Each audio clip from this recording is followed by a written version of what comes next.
Hey everyone, Miff here, and welcome to the Baldur's Gate 2 portion of my Baldur's Gate Saga Completionist playthrough. This is just an introductory episode, where I'm going to discuss some aspects of the Let's Play, mostly focusing on the Baldur's Gate 2 part. If you'd like to skip straight to the gameplay, feel free to go to the next episode, episode number 1, and we'll meet in Irenicus' dungeon and begin our adventure there. However, as always, I invite you to stay a while and listen, as some of the topics I'm going to cover here might still interest you and give you a greater understanding of what this playthrough is all about. Also, if you'd like to hear me talk about different elements of the playthrough in greater detail, you might want to check out my introduction to the whole series, the first ever video posted on the channel, and link to it will be in the description. So, in this one, I'm going to talk about 3 different subjects. First, some info about the playthrough itself regarding its difficulty, settings, and the completionist concept. Second, the game version and mods I'm going to be running. And finally, we're going to show the characters we're going to be playing as. Yes, characters, as I'm going to have 2 of them made by myself and imported from the Baldur's Gate 1 portion of our playthrough. We're going to quickly recap some info about them and discuss their planned development in Baldur's Gate 2. At the very end, we're also going to watch the game's intro, so that in episode 1 we can start with the action right away. Some of the things I'm going to cover are going to be reiterations of what I've already talked about in greater detail in my introductory video to the whole series, while some others are going to be new things with the focus on BG2. Also, there are going to be timestamps in the description to help you navigate between these topics and allow you to listen only to what you want. Alright, as for the playthrough, let's first examine some settings. We're going to be playing on core difficulty, with an option to maybe increase it further down the road to insane. I've talked about this before, but I generally don't think insane difficulty really adds much meaningful challenge, aside from making us rest and heal up more often in between fights. There are some exceptions to it, some fights where it does make a difference, but generally, in our case, the high difficulty of the playthrough is going to be provided by the SCS mod, which I'll talk more about in a second. We're also running with max HP on level up, which doesn't really matter anymore in Baldur's Gate 2, as all classes only get their full HP amount in the first 9 or 10 levels, depending on the class, which is basically the level we start at in Baldur's Gate 2, almost. After that, all classes get a static, minor HP amount every level. I'm mentioning it because we've had this setting in Baldur's Gate 1 to get rid of the randomness of hit point rolls, and as a countermeasure I've also set my main character's constitution to 14, so that she doesn't get any hit point bonuses from that attribute. Also in BG2 we now have the option to disable the so-called cosmetic attacks. Those are the swings characters make visually in the game, which aren't actual attacks, to simulate an ongoing fight without any awkward pauses. I like to have all of my attacks happening only when they are real though, so we're going to have those attack animations disabled. This is done by editing the Baldur INI file. I might do a separate video about that and the options it provides. We're going to sometimes use the command Ctrl-J to move faster in areas we've already explored, just like we've done in Baldur's Gate 1. We're not going to skip any content or fights with it. It will be done from time to time so that we don't have to stare at our characters walking to a far away destination on the other end of the map. And last thing is the party size. We're going to go for a full 6-man party pretty much as soon as we can. For a good portion of the game, we're basically going to have a core 5-man party, with the 6th one being a recruitable NPC involved in the content we're about to do. So for example, Valigar for the Planner Sphere, Mazzy in the Umar Temple Ruins, or Nalia for Diarni's Keep, and so on. So next, let's review what the completionist idea was all about. It's going to be a playthrough where I try to showcase everything the game has to offer to the best of my ability. All encounters, locations, quests, and different lesser-known bits and pieces. As it is Baldur's Gate 2, we are also going to assemble or upgrade all items that we can with the help of Cromwell and Sespinar later on. However, we only have one playthrough to try to accomplish all this, so that means that naturally we're not going to be able to show absolutely 100% of everything in the game, simply because of the fact that we're going to have to make choices, some content is going to be unavailable to us because of our alignment, and so on. That's why I've decided to name this a completionist playthrough rather than a 100% one. That also brings me to the point of 2 caveats I have for the whole idea. There are going to be 2 limitations to the completion of everything. First, I'm going to mostly stay consistent when it comes to my character's alignment. I'm going to be playing a good aligned protagonist, and so we're going to complete quests and make decisions the good way. The only exception off the top of my head are going to be the silver pantaloons, where, in order to obtain them, we're going to have to do an evil deed. Although even there I'm going to showcase an interesting method of not going all the way evil in that quest. There might be some other exception that I'm forgetting off the top of my head right now, but generally that's the idea. Staying true to our good alignment means that we're not going to pick and choose what we do or how we do quests or make decisions based on a reward or content basis, and by extension of that we're going to miss out on some stuff, like the Black Razor Longsword or the quest on the third level of Watcher's Keep, which we simply cannot even obtain because of our alignment. We would have to be neutral or evil aligned for that. The second caveat is a more arbitrary limitation I've set for the playthrough, so it doesn't get unenjoyable and tedious to watch. It's about not having to recruit all party members and like all available party members in the game and doing their personal quests, as well as not obtaining all strongholds through a mod and doing all of those quest lines. That's because those quests are constructed in a different way based on the passage of in-game time, and if we wanted to do all of them, we would end up in a situation where we would be artificially mass resting to fast forward time after being done with everything else in the game already. That wouldn't be too fun to watch. Also, I am going to recruit quite a few party members and showcase their quests before settling for my final party, but I don't want to have to recruit every single one of them and have them in my party for like 14 days of in-game time before their quest triggers and so on. Okay, now it's time to talk about some technical aspects. First, we're going to play on the Enhanced Edition version 1.3. In my opinion, the best version of the Enhanced Editions. If you'd like to know more about that choice and my opinion about the Enhanced Editions in general and their different versions, once again I have to plug my first ever video, the introduction to the whole series. In the description of that video, you'll find a timestamp to where I'm talking about those things. Long story short, this version still retains the feel of the classic Baldur's Gate games while providing little neat options here and there to smooth out the experience without any of the bigger, unnecessary changes started in version 2.0. Now, the mods. My general philosophy when it comes to mods in this playthrough, much like in the BG1 portion, was to include some of the essential, fantastic mods that are going to enhance the gameplay a lot, but other than that I wanted to keep it pretty vanilla, so that everyone familiar with the game can feel right at home here and not have the impression that we're playing a different game. Normally I have much bigger installations, but in this one I've abstained from adding new adventures, new items or NPCs and so on. So we're going to be running first Ascension, which I'm going to talk more about once we get into Throne of Ball, as it is a Throne of Ball mod, but just saying for those interested, it's there. Then we have SCS, of course, with pretty much the maximum installation and toughest selection of components. The only exceptions are really minor ones, and from the bigger ones, there are mostly components related to the story, like I didn't change the amount of gold we have to raise in a certain part of the game, and I didn't change the behavior of the Cowled Wizards in the sense that they're still not going to be able to detect spellcasting indoors. And that would be such a huge change from the original and really unnecessary one, in my opinion. I also have a special plan for the Cowled Wizards where I don't ever plan on buying their license, and that kind of change would really make us unable to cast anything for a long time, and that's just no fun. I'm generally going to talk about SCS specifics as we encounter them in the playthrough, because there's so many components and changes. All I can say is that in general, SCS is going to really spread its wings in BG2 and make our playthrough much more difficult. It accomplishes that in a couple of ways, primarily by vastly improving the AI of the opponents, especially spellcasters, giving them pre-buffs, a much better spell selection, and of course the way they utilize those spells in combat.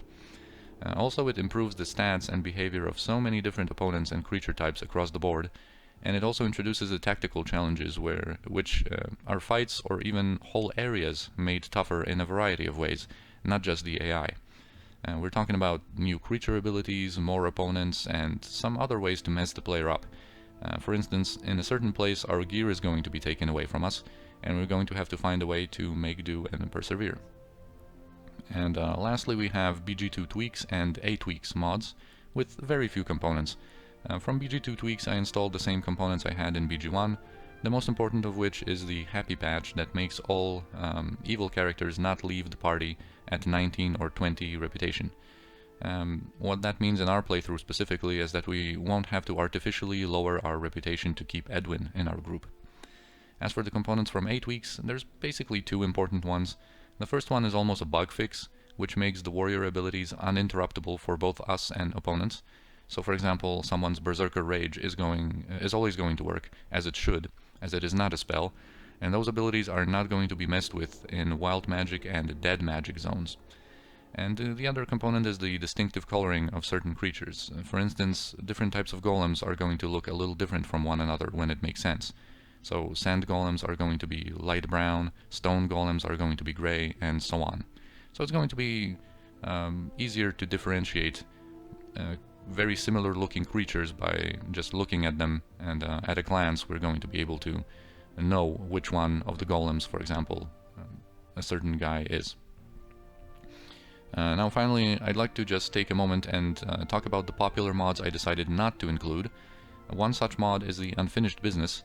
I think it's a decent mod. It's cool to try it out and include it every once in a while, but I feel like a lot of its components are so minor and insignificant that it doesn't really matter. It just doesn't do enough to warrant an install most of the time for me. Also, some of the components I don't think are that good. So similarly to BG1, I didn't go for it. Also, from the mod aTweaks, I decided to skip most components, but some are a bit noteworthy and I wanted to talk about them. Primarily those that further change the fiends and elementals especially. I didn't install those because the changes to fiends make them easier than the SCS ones, as aTweaks scales some of their stats and abilities down so they are closer to pen and paper D&D. As for the elementals, they generally get upgraded in pretty cool ways and become tougher opponents as a result, but the downside is that our own elementals, the ones that we can summon, are way better as well, and that makes the game easier. For instance, the cleric summon Aerial Servant, that is already a nice creature, gets really too good. Also, Jaheira's Fire Elemental, and especially the level 7 Elemental Summoning and Greater Elemental Summoning spells become really ridiculous. And, while I don't use summons very often, I still want to showcase some of those spells here and there, without them trivializing some encounters with our insanely powerful elemental princes and so on.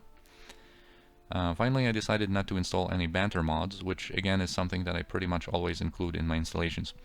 And that's because, contrary to the BG1 NPC project I had in Baldur's Gate 1, those don't add nearly as much to the game, just additional banters between party members, and I figured they would just interrupt the gameplay too often, and I would just click through them anyway, not to waste time in the episodes. Those mods are generally better experienced on your own. I can really recommend the two main banter mods, IEP Extended Banters from Spellhold Studios and Banter Packs from Pocket Plane Group. They add plenty of well-written banters for you to enjoy. There are also many friendship mods that focus on one character in particular and their conversations with our protagonist. For instance, I pretty much always have Imoen Friendship installed, which adds some pretty good content for her. So a couple of conversations that fit pretty well. I almost installed it for this playthrough actually.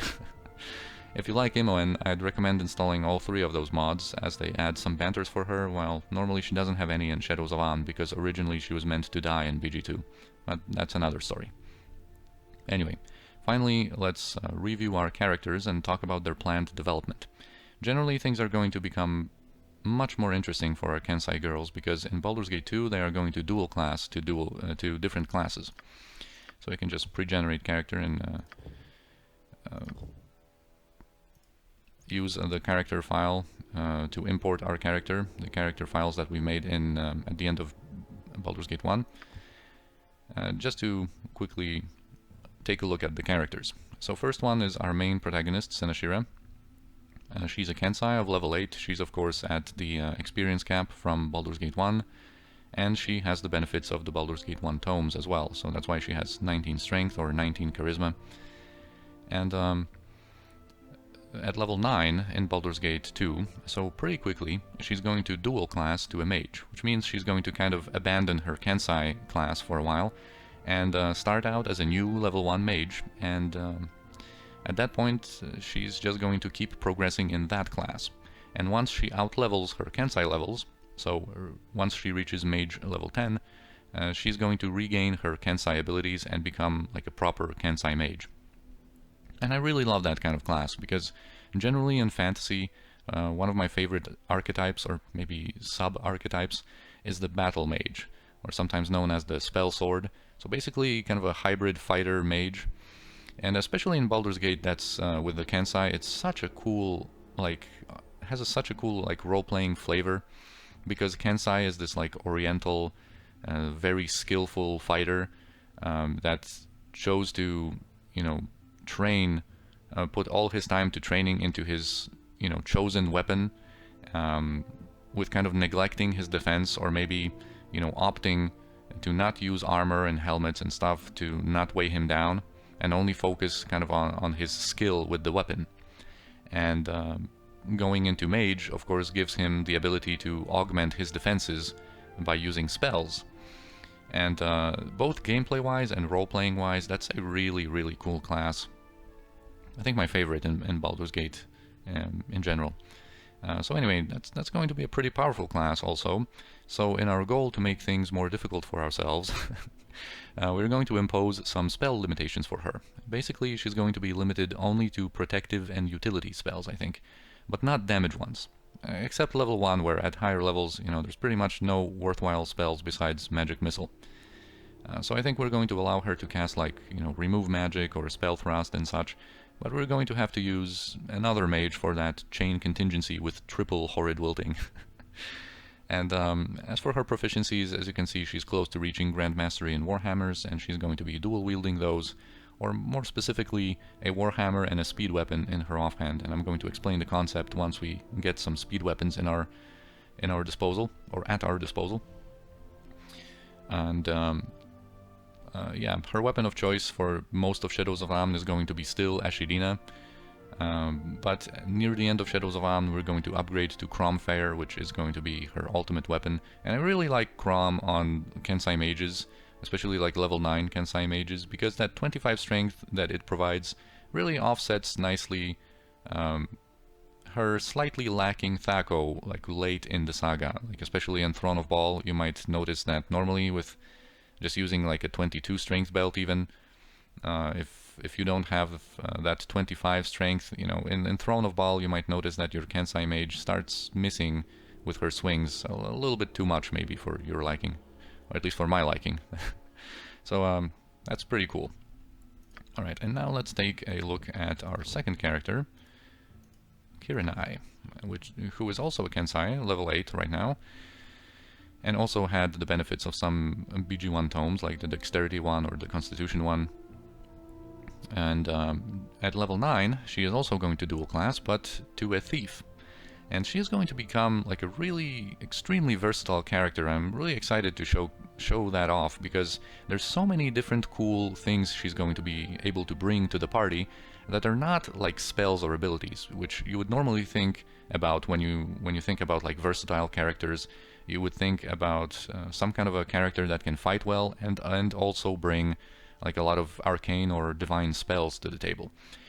She is not going to have any spells, of course, but she is going to bring so much to the party. It's just such a bunch of cool concepts that I'm really eager to like showcase in the playthrough. So she's basically going to be able to, of course, bring the thief skills. So the usual utility like opening locks and detecting traps, but also primarily what I wanted to show is detect illusion, and especially in SCS, that's such a good ability and such an underrated one, I feel. And this is going to be extremely important for us, because mages in SCS in Baldur's Gate 2 are going to pretty often have a protection combo, a very potent one, with a combination of improved invisibility and spell immunity to divination. And basically what that brings to the table for them, I guess, is that through improved invisibility they are untargetable with single target spells, and with the spell immunity to divination they are immune to all of the divinatory spells, like True Sight, for example, that would normally dispel improved invisibility. And so, that's kind of a combo that's tough to crack, especially without installing the component that I did not install. And I also, I think, talked about in my introductory video, the first one. Basically in SCS, enemy mages are still going to be able to target us with single target, like anti-magic dispel spells, like, Spell Thrust, Secret Word, that kind of stuff. Just to, be able to deal with that combo. And we have the option to install a component that would allow us to do that kind of thing as well, but I find it to be kind of buggy, because the way SCS deals with it is that it creates kind of like a temporary clone of that improved invisible character, and the spells hit that clone, and so, the effect is supposed to be transferred on that improved invisible like main character, but it's kind of buggy. It doesn't always work in my experience, and I just didn't install it. I prefer to have it tougher, I guess. And we're not going to have that ability. So our way of dealing with that kind of combo is going to be Detect Illusion, of course, because that's not a spell. That would be blocked by Spell Immunity Divination. That's just a thief ability.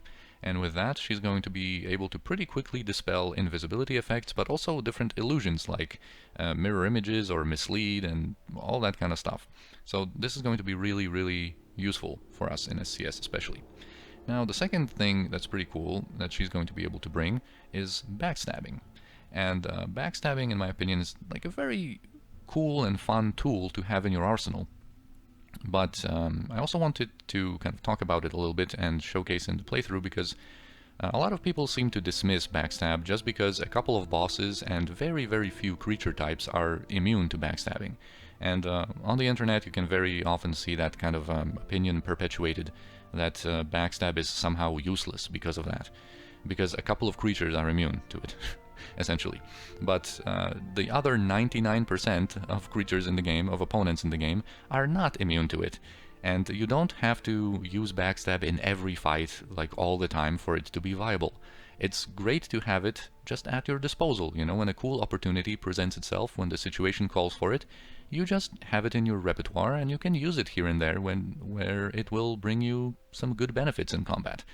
So she's going to be very proficient at backstabbing because she's going to be a Kensei thief, and Kensei thief, along with like assassin and cleric thief, is a very good backstabbing class, primarily because of those juicy Kai backstabs. And Kai is a Kensei ability that for 10 seconds, so essentially almost 2 rounds, allows her to make maximum damage on all of her attacks. So basically what you do is activate Kai, go into stealth, and go and backstab someone for maximum backstab damage. So that's going to be pretty fun.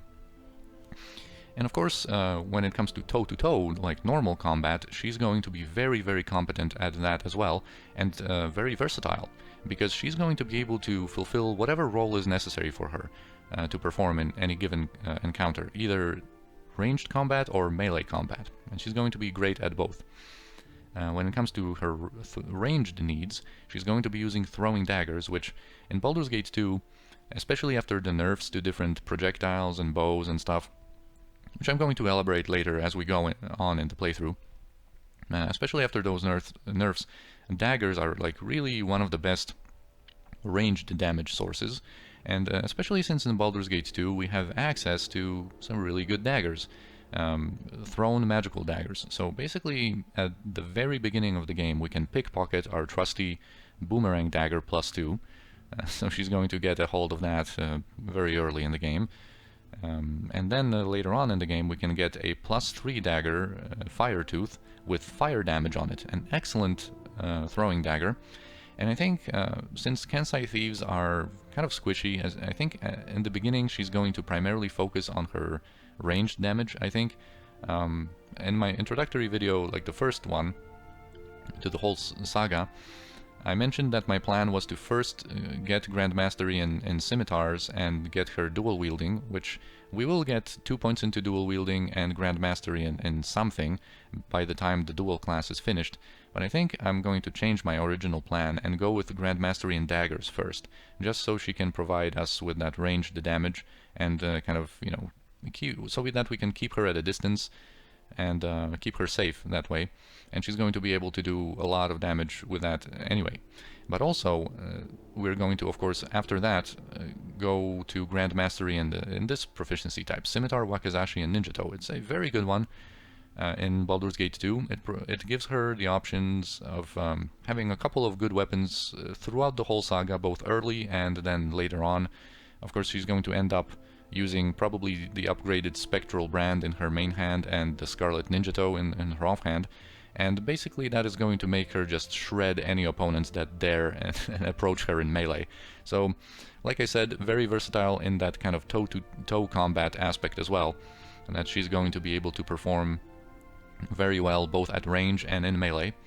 And then also because she doesn't have, you know, any spells and abilities aside from like Kai on her own, She's going to be the prime candidate to use all of those items that come with some kind of a spell on it or some kind of a usable ability, because almost every other party member, I think, in my party, like my current plan at least, I think is going to have access to either arcane or divine spells.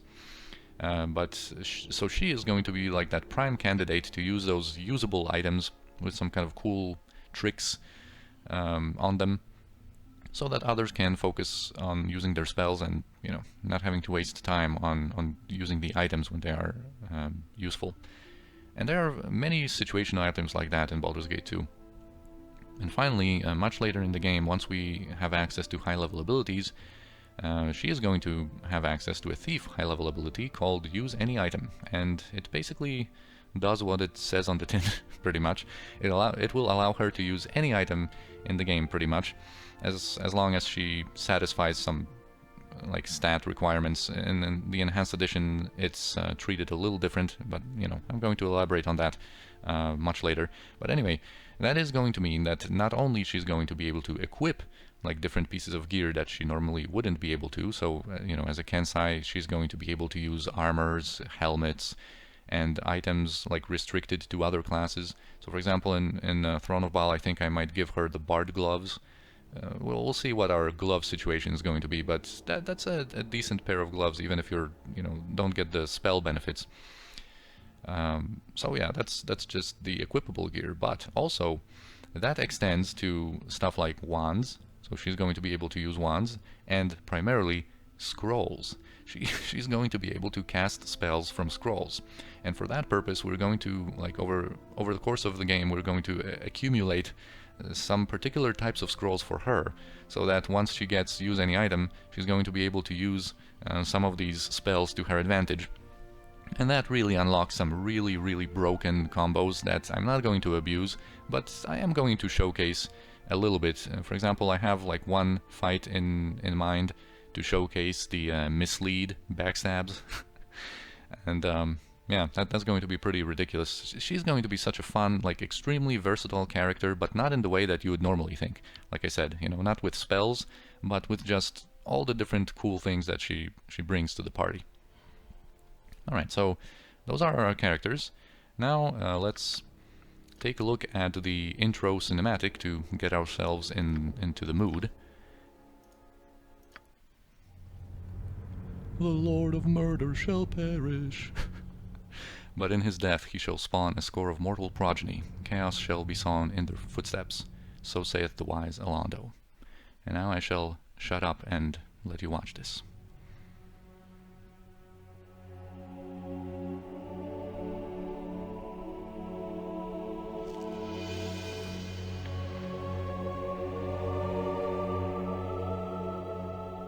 You spent your youth in the library fortress of Candlekeep, under the kind tutelage of your foster father Gorion.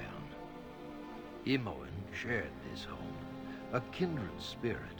Her background was as mysterious as your own. Gorion's murder brought answers to your questions when his killer Saravak was revealed to be your brother. You and Saravak were a product of the time of troubles, a chaotic period when gods were made flesh and forced to walk the earth. One such deity foresaw his own death and walked the land before the cataclysm.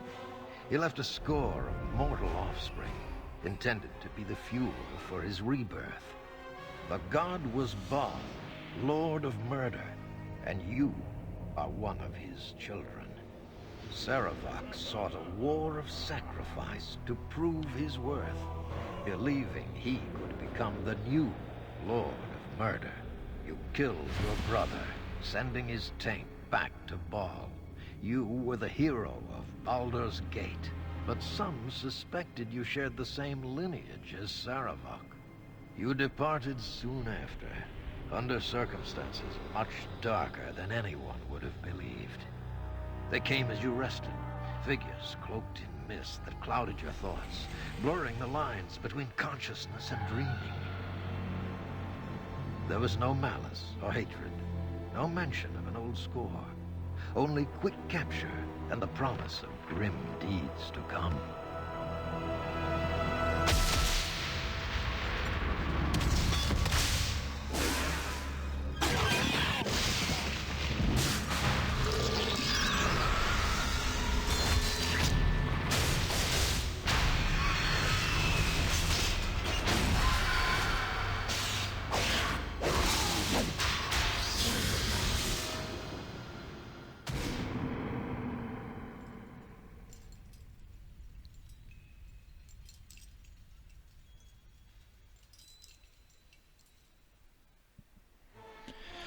Dang! That cinematic is so good still after all these years, and after watching it, after having watched it so many times, it still gives me the chills, you know. You can see that in some parts it aged a little bit, but generally, dang, it's still so good. Anyway, now let's just quickly take a look at the in-game kind of intro in this introductory episode still, so that in episode 1 we can get straight into the action. And it is time for more experiments.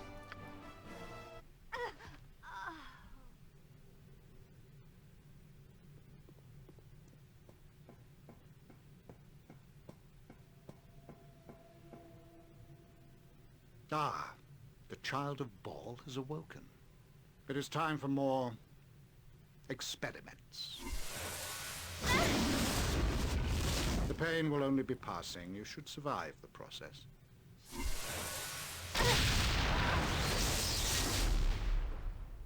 Interesting. You have much untapped power.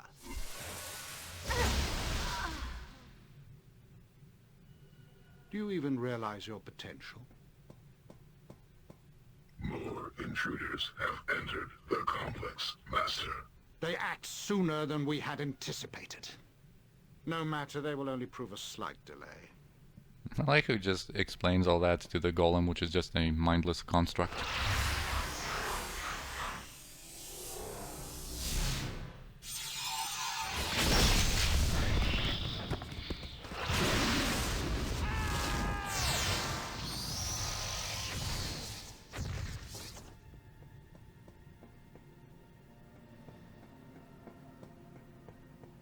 Wake up, you. Wake up! Come on, we have to get out of here. So here comes Imwen to save the day. And we're going to get on with that conversation and with the gameplay in the next episode. So thank you for watching this one, and we'll continue with the action in episode 1. I'll see you there.